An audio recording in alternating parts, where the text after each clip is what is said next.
வணக்கம். இரண்டாம் பருவத்தின் முதல் வகுப்பு இயல் 1 கல்வி அழகே அழகு செய்யுள் 1 கவிதை பிழை. மனிதர்கள் தங்களை அழகுபடுத்திக் கொள்ள எண்ணற்ற அணிகலன்களை பயன்படுத்துகின்றனர். அவை தங்கம், வெள்ளி போன்ற விலைமதிப்பு மிக்க உலோகங்களால் செய்யப்பட்டவையாக உள்ளன. ஆனால் மனிதனுக்கு அழகையும் உயர்வையும் தரக்கூடிய உண்மையான அணிகலன் எது என்பதை கூறும் நீதி நெறி விளக்கப் பாடலே இப்பாடல். இப்பாடலை பற்றி நாம் அறிவோம். நம்மை அழகுபடுத்திக் கொள்ள எவ்வளவோ அணிகலன்களை நாம் உபயோகிக்கிறோம். ஆனால் ஒரு மனிதனின் உயர்வையும் அந்த உயர்வை தரக்கூடிய உண்மையான அணிகலன்களாக அமைவது எது? கல்வியே. அதுவே இச்செய்யுளின் தலைப்பாக உங்களுக்கு அமைந்திருக்கிறது. இதனை எழுதியவர் குமரகுருபரர். இவர் ஒரு முருக பக்தர்.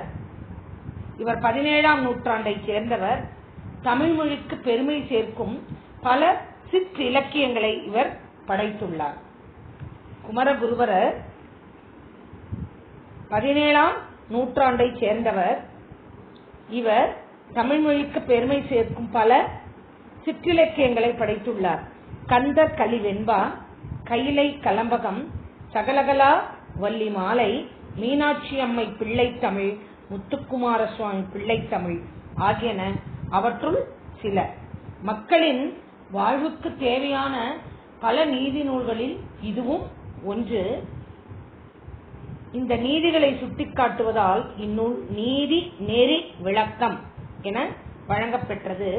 கடவுள் வாழ்த்து உட்பட 102 வெண்பாக்கள் இந்நூலில் உள்ளன. இந்நூலில் 13ஆம் பாடல் நமக்கு பாடப்பகுதியாக தரப்பட்டுள்ளது. இது உங்கள் பாடப்பகுதி பக்க எண் 2 நூல்வெளியில் இவை அனைத்து விளக்கங்களும் உள்ளன. இந்த பாடலை எழுதியவர் குமரகுருபரர்.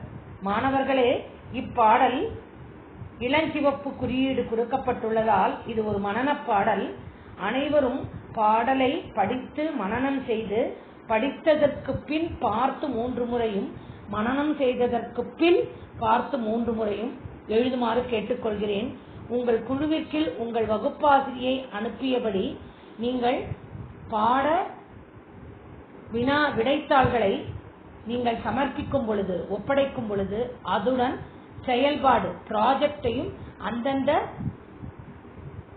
பாடத்திற்கு ஏற்ப அதனுடன் இணைத்து ஒப்படைக்குமாறு கேட்டுக்கொள்கிறேன். இப்பொழுது பாடத்திற்கு வருவோம். இது ஒரு மனன பாடல். கற்றோர்க்கு கல்வி நலனே கலனல்லால் மற்றோர் அணிகலம் வேண்டாவாம். முற்ற முழுமணி பூணுக்கு பூண் வேண்டா யாரே அழகுக்கு அழகு செய்வார். குமரகுருபரர். கலன் என்றால் அணிகலன், முற்ற என்றால் ஒளிர. பல அழகிய மின்னும் மணிகளால் ஆன மணிகளுக்கு மேலும் அழகு சேர்ப்பதற்கு வேறு மணிகள் வேண்டாம். அதுபோல கற்றோருக்கு அந்த கல்வியே அவர்களுக்கு சிறந்த அணிகலன்களாக கருதப்படுகிறது. வேறு எந்த அணிகலன்களும் அவர்களுக்கு தேவையில்லை என்பதே இப்பாடலின் பொருளாக அமைகிறது.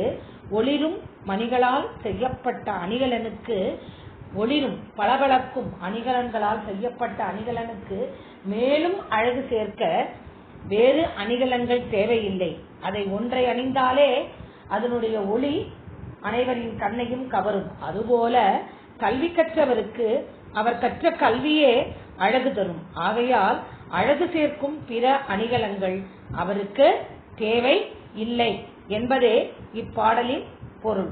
மீண்டும் இப்பாடலை உரைக்கிறேன். கற்றோருக்கு கல்வி நலனே கலனல்லால் மற்றோர் அணிகலம் வேண்டாவாம். முற்ற முழுமணி பூணுக்கு பூண் வேண்டா யாரே அழகுக்கு அழகு செய்வார். குமரகுருபரர். இவர் ஒரு முருக பக்தர். 17ஆம் நூற்றாண்டை சேர்ந்தவர். இவர் தமிழ் மொழிக்கு சிற்றிலக்கியங்கள் பல படைத்துள்ளார். அவர் படைத்த நூல்கள் கொடுக்கப்பட்டுள்ளன. இப்பொழுது நாம் பாடநூல் பக்க எண் 3ற்கு வருவோம். கற்பவை கற்றபின் கல்வி குறித்து வழங்கப்படும் பழமொழிகளை தொகுத்து எழுதுக. கற்றோரின் சிறப்புகளை பற்றி பிற நூல்களில் இடம்பெற்ற பாடல்களை, கல்வி குறித்து வழங்கப்படும் பழமொழிகளை தொகுத்து எழுதுக. நீங்கள் உங்கள் வரையேடு அதாவது ரஃப் நோட்டில் எழுதி வைக்கவும். பின்வரும் நாலடியார் பாடலை படித்து சுவைக்க. கல்வி கரையில கற்பவர் நாள் சில, மெல்ல நினைக்கின் பிணிபல, தெல்லிதின் ஆராய்ந்து தமையுடைய கற்பவே, நீரொழிய பாலும் குறுகின் தெரிந்து. பால் அந்த பாத்திரத்தின் தன்மையால் தான் கெடுகிறதே தவிர பால் அதுவாக கெடுவதில்லை. அந்த பாத்திரத்தில் காய்ச்சப்படும் பால் அந்த பாத்திரத்தின் தன்மையை பொறுத்தே அமைகிறது. அதுபோல கல்வி கற்பவர்கள் அவர்கள் கூடும் அந்த கூட்டை நினைத்தே அவர்களுக்கு புகழும் பெருமையும் அல்லது சிறுமையும் வருகிறது. இது போன்ற கல்வியை பற்றிய பாடல்களை நீங்கள் திரட்டி படிக்குமாறு கேட்டுக்கொள்கிறேன். இப்பொழுது மதிப்பீட்டிற்கு வருவோம். கற்றவர்க்கு அழகு தருவது கல்வி. கலனல்லால் என்னும் சொல்லை பிரித்து எழுத கிடைப்பது கலன் கூட்டல் அல்லால். கற்றவர்க்கு அழகு தருவது கல்வி. கலனல்லால் என்னும் சொல்லை பிரித்து எழுத கிடைப்பது கலன் கூட்டல் அல்லால்.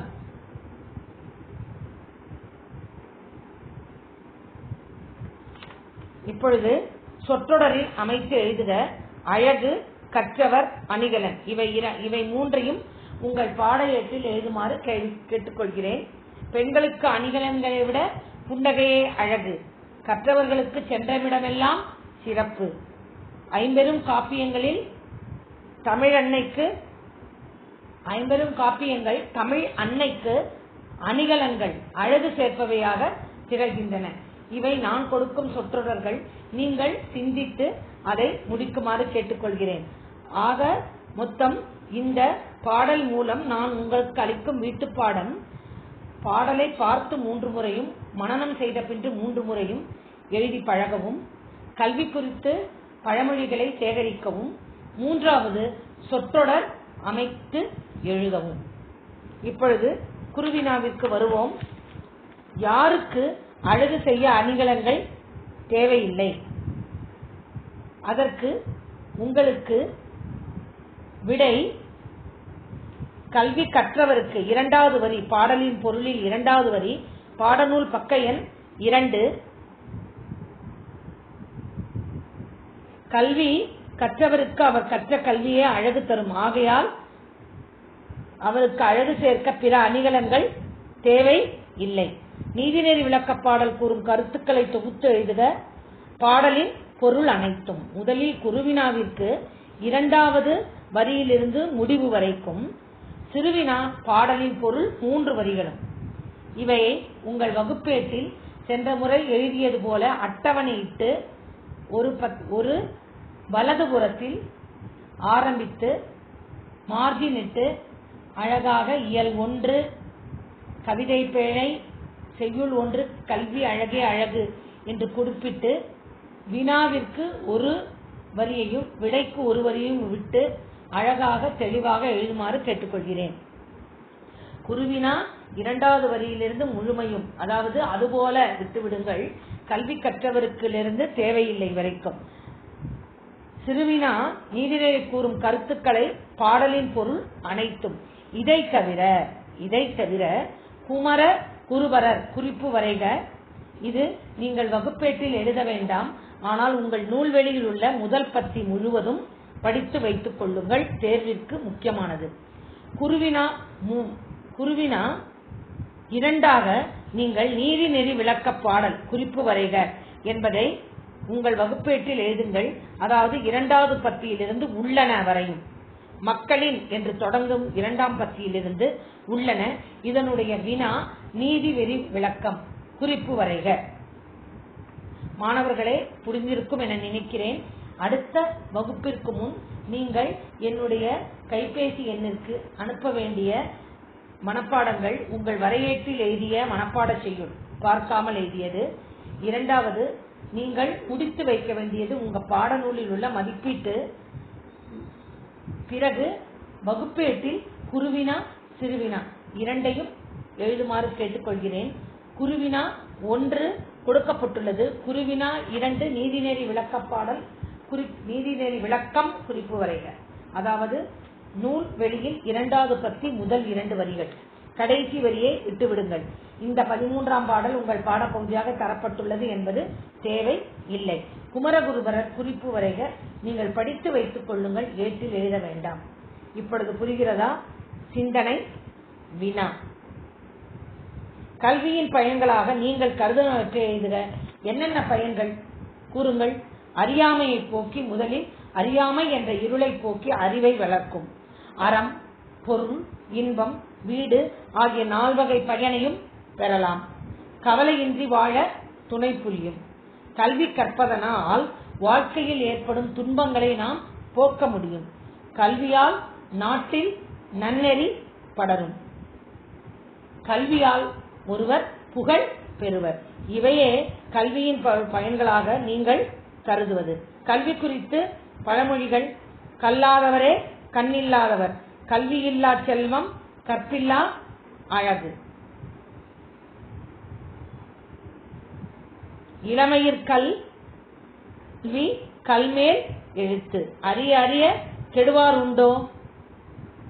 இது போன்ற பழமொழிகளை தேர்ந்தெடுத்து எழுதுங்கள்.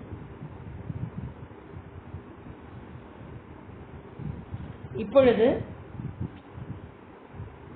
சிறு வினாக்களை நானே உரைத்து அதனுடைய விடையை உரைக்கிறேன். நீங்கள் கேட்டு தெரிந்து கொள்ளுங்கள். ஒளிரும் மணிகளால் செய்யப்பட்டது என்ன? அணிகலன். குமரகுருபரர் எந்த நூற்றாண்டை சேர்ந்தவர்? 17ஆம் நூற்றாண்டு. கந்தர் கனிவெண்பாவை இயற்றியவர் குமரகுருபரர். ஒரு ஆசிரியர் குறிப்பிலிருந்து சிறு சிறு கோடிட்ட இடத்தை நிரப்புக, உரிய சொல்லை எடுத்து எழுதுக வரை நீங்கள் படித்திருக்க வேண்டும். எனவே பாடப்பகுதி முழுவதையும் படிக்குமாறு கேட்டுக்கொள்கிறேன். மக்களுக்கு தேவையான நீதிகளை சுட்டிக்காட்டும் நூல் நீதிநெறி விளக்கம். கற்றவர்களுக்கு அழகு சேர்க்க எது தேவையில்லை? அணிகலன்கள் தேவையில்லை. இப்பொழுது நாம் அடுத்தது இயல் 1 பாட நூல் பக்க எண் 4 செய்யுள் 2ற்கு செல்வோம். புத்தியை தீட்டு. முதலில் கல்வியின் பெருமைகளாக கூறியது. அடுத்தது புத்தியை தீட்டு என்ற பாடல் கொடுக்கப்பட்டுள்ளது. இது ஒரு மனன பாடல் அல்ல. இது ஒரு மனன பாடல் அல்ல. பாடலை எழுதியவர் ஆலங்குடி சோமு. இவர் பல திரைப்பட பாடல்களின் ஆசிரியராக புகழ் பெற்றவர். இவர் சிவகங்கை மாவட்டத்தில் உள்ள ஆலங்குடி என்னும் ஊரில் பிறந்தவர். தமிழ்நாட்டு அரசின் கலை மாமணி என்ற சிறப்பு விருதையும் பெற்றவர். இவரது திரைப்பாடலே இங்கு கொடுக்கப்பட்டுள்ளது. இப்பொழுது பாடத்திற்கு செய்யுளுக்கும் நுழையும் முன் அதை பற்றிய கருத்துக்களை அறிவோம். அறிவே ஆற்றல் என்பது ஆன்றோர் கூற்று. அறிவும் உழைப்புமே ஒரு மனிதனை வாழ்வில் உயரச் செய்யும். வன்முறையால் பிறரை வெல்வது சரியான செயல் அன்று. அறிவினாலும் அன்பினாலும் பிறரை வெல்லும் வெற்றியே நமக்கு பெருமை தரும். இக்கருத்துக்களை விளக்கும் பாடல் ஒன்றை அறிவோம். அறிவே ஆற்றல் அனைவரும் அறிந்தது. ஒரு மனிதனை வாழ்வில் உயரச் செய்வது எது? அவனுடைய அறிவும் அவன் காட்டும் உழைப்பும். வன்முறை கொடுமையான தன்மையால் பிறரை வென்று வருவது சரியானதல்ல. அறிவினாலும் அன்பினாலும் பிறரை வெல்வதே சிறந்தது. இந்த கருத்தை உணர்த்தும் ஒரு திரை இசை பாடலே உங்களுக்கு பாடப்பகுதியாக கொடுக்கப்பட்டுள்ளது. கத்தியை தீட்டாதே உந்தன் புத்தியை தீட்டு, கண்ணியம் தவறாதே அதிலே திறமையை காட்டு. ஆத்திரம் கண்ணை மறைத்திடும் போது அறிவுக்கு வேலை கொடு. உன்னை அழித்திட வந்த பகைவன் என்றாலும் அன்புக்கு பாதை விடு, அன்புக்கு பாதை விடு. கத்தியை தீட்டாதே உந்தன் புத்தியை தீட்டு, கண்ணியம் தவறாதே அதிலே திறமையை காட்டு.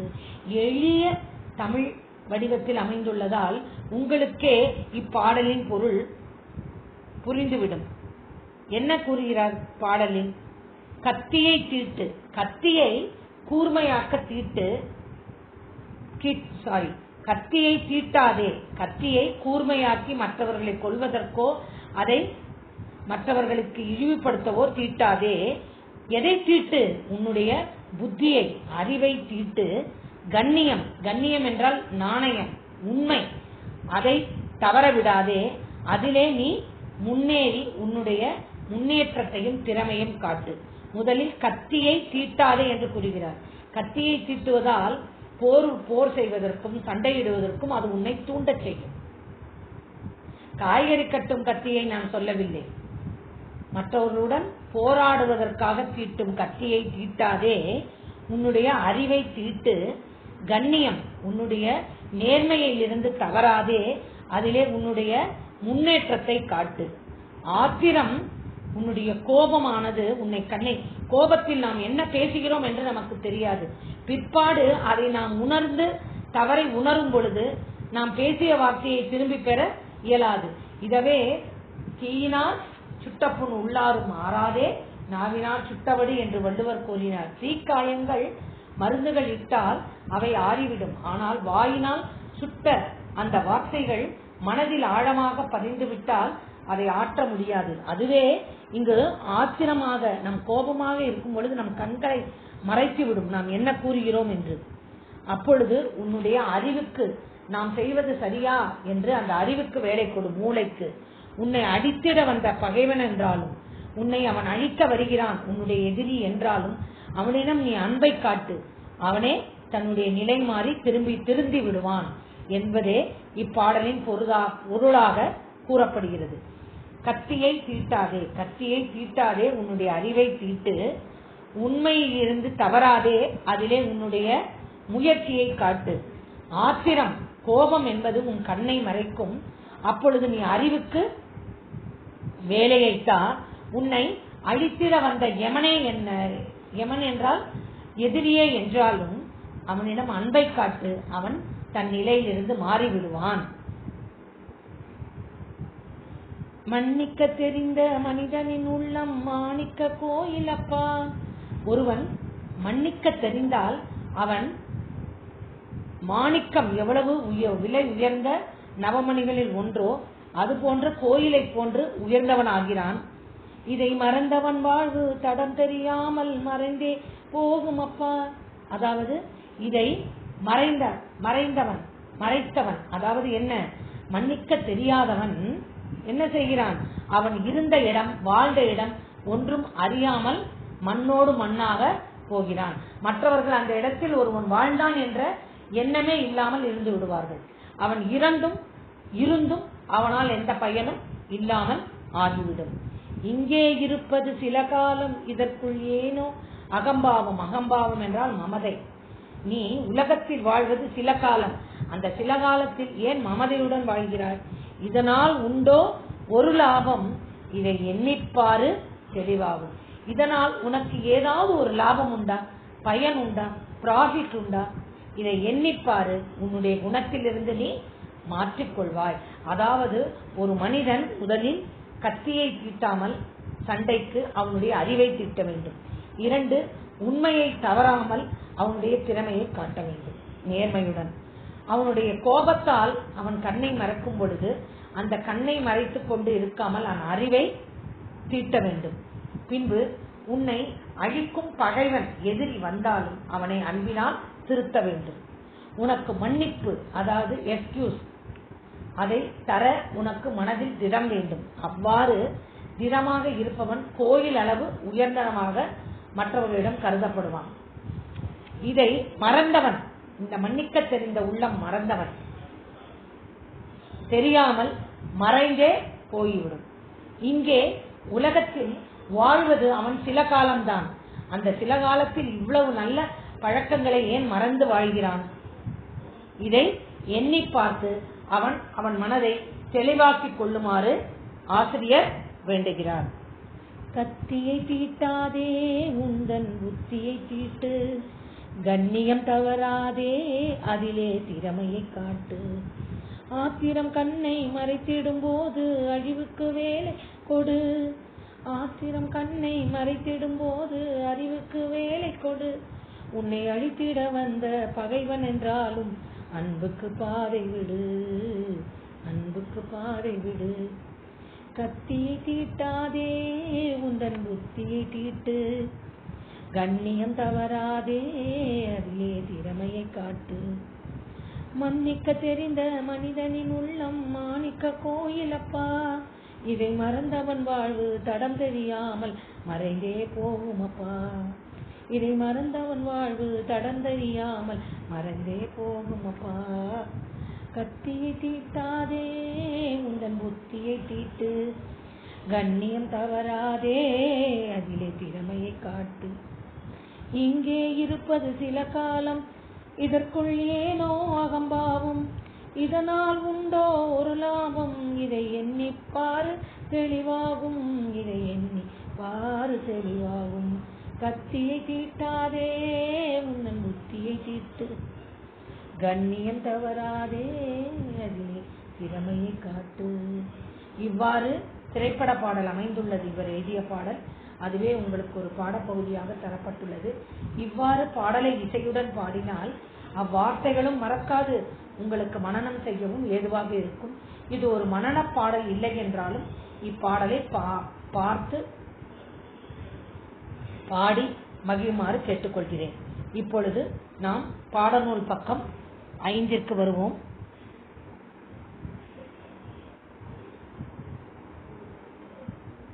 ஆலங்குடி சோமு திரைப்பட பாடல் ஆசிரியராக புகழ் பெற்றவர். சிவகங்கை மாவட்டத்துள்ள ஆலங்குடி என்னும் ஊரில் பிறந்தவர். தமிழ்நாடு அரசின் விருது பெற்றவர். இவரது திரையிசை பாடல் ஒன்று இங்கு தரப்பட்டுள்ளது. அறிவின் பெருமையை விளக்கும். அறிவியின இடத்தில் புத்தி கேளாதே, அரிய அரிய கெருவாருண்டோ, அடக்கமுடையார் அறிஞர் அடங்காதவர் கல்லார், அறிவுடாரை அரசனும் விரும்புவான், அற்ப அறிவு அல்லற்கிடம். இது போன்ற பழமொழிகளை தேர்ந்து படித்துக் கொள்ளுங்கள். சரியான விடையை தேர்ந்தெடுத்து எழுதுக. என் நண்பர் பெரும் புலவராக இருந்த போதும் அகம்பாவம் 2வது விடை இன்றி வாழ்ந்தார். கோயில் அப்பா என்னும் சொல்லை பிரித்து எழுத கிடைப்பது கோயில் கூட்டல் அப்பா. அதாவது 3வது விடை பகைவன் கூட்டல் என்றாலும் பகைவன் என்றாலும் 2வது விடை. மீண்டும் கூறுகிறேன். என் நண்பர் பெரும் புலவராக இருந்த போதும் நெடில் ஆ விடை அகம்பாவம். கோயில் அப்பா கோயில் கூட்டல் அப்பா குறில் ஈ 3வது விடை. பகைவன் கூட்டல் என்றாலும் சேர்த்து எழுத கிடைக்கும் சொல் பகைவன் என்றாலும் 2வது விடை ஆ. குருவினா யாருடைய உள்ளம் மாணிக்க கோயில் போன்றது, பிறரை மன்னிக்க தெரிந்தவரின் உள்ளம் மாணிக்க கோயில் போன்றது. இந்த விடைகளை நான் உங்கள் குழுவிற்கு அனுப்புகிறேன். பகைவரிடம் நாம் நடந்து கொள்ள வேண்டிய முறை, பகைவரிடம் நாம் அன்புடன் நடந்து கொள்ள வேண்டும். சிறுவினா புத்தியை தீட்டி வாழ வேண்டிய முறைகள். கத்தியை கூர்மையாக்குவதை தவிர்த்துவிட்டு அறிவை கூர்மையாக்க வேண்டும். கோபம் நம் கண்ணை மறைத்து விடும், அப்போது அறிவுடன் செயல்பட்டு சரியான முடிவெடுக்க வேண்டும். பாட பொருள் அனைத்துமே சிறுவினா நம்மை அழிக்க நினைக்கும் பகைவரிடம் அன்புடன் நடந்து கொள்ள வேண்டும். பிறருடைய குறைகளை மன்னிக்க தெரிந்தவர்களின் உள்ளம் மாணிக்க கோயிலை போன்றது. இதை மறந்தவர்களின் வாழ்வு அடையாளம் தெரியாமல் போய்விடும். நாம் செருக்கின்றி வாழ வேண்டும். மமதை ப்ரௌட். செருக்குடன் வாழ்வதால் நமக்கு எந்த லாபமும் இல்லை என்பதை எண்ணி பார்த்தால் நம் வாழ்வு தெளிவாகும். இவையே புத்தியை தீட்டி வாழ வேண்டிய முறைகளாக கவிஞர் கூறுவனவாகும். இயல் 1 செய்யுள் 1 குருவினா சிறுவினாவை மட்டும் நீங்கள் ஏற்றில் எழுதுங்கள். இதனுடைய விடைகளை நான் உங்களுக்கு குழுவில் அனுப்புகிறேன். சிந்தனை வினா. உங்கள் மீது பிறர் வெறுப்பு காட்டினால் எப்படி எதிர்கொள்வீர்கள்? நீங்களும் எதிர்ப்பு காட்டுவீர்களா? அப்படி கூடாது. அவர்களை பொறுமையால் வெல்ல வேண்டும். அன்போடு பழக வேண்டும். என்ன காரணம் வெறுப்பதற்கு நம்மை என்பதை அறிந்து அதனை திருத்திக் கொள்ள முற்பட வேண்டும். அவர்கள் நம் மீது கொண்ட குழப்பத்தை நாம் நீக்க வேண்டும். விட்டு கொடுத்து பழகும் தன்மை எப்பொழுதும் வேண்டும். இது போன்ற சிந்தனை தரும் வினாக்களை புரிந்து கொள்க. இப்பொழுது நான் உங்களுக்கு அளித்த எக்ஸ்ட்ரா கொஸ்டின்ஸ். ஆலங்குடி சோமு எந்த ஆசிரியராக இருந்தார்? திரைப்பட பாடல். இவர் தமிழ்நாட்டு அரசின் எந்த விருதை பெற்றார்? கலைமாமணி. தீட்ட வேண்டியது கத்தியா புத்தியா? புத்தி. எது கண்ணை மறைத்துவிடும்? ஆத்திரம். மன்னிக்க தெரிந்தவன் எந்த கோயிலாக கருதப்படுகிறான்? மாணிக்க கோயில். அகம்பாவத்தினால் எந்த ஒரு லாபமும் இல்லை. பகைவனிடம் நாம் அன்பே காட்ட வேண்டும். இதைத் தவிர ஆலங்குடி சோமு குறிப்பு வரைக குருவினாவாக இணைத்துக் கொள்ளுங்கள். ஆனால் பாட ஏட்டில் எழுத வேண்டாம். அது உங்கள் பாடநூல் பக்க எண் 5 உள்ளது. இப்பொழுது இந்த வகுப்பை இத்துடன் முடித்துக் கொள்கிறேன். நான் உங்களுக்கு அளித்த வீட்டுப்பாடம் மனனப்பாடல் பார்த்து 3 முறை, பார்க்காமல் 3 முறை. குருவினா சிறுவினா இயல் 1 செய்யுள் 1 ஏட்டில் எழுத வேண்டும். மதிப்பீடுகளை செய்ய வேண்டும். சொற்றொடர் அமைக்க முடிக்க வேண்டும். பழமொழிகளை சேகரித்து உங்கள் வரையேடு ரஃப் நோட்டில் எழுத வேண்டும். இயல் 1 செய்யுள் 2 குருவினா சிறுவினாக்களை உங்கள் குழுவிற்கு அனுப்புகிறேன். நன்றி, வணக்கம்.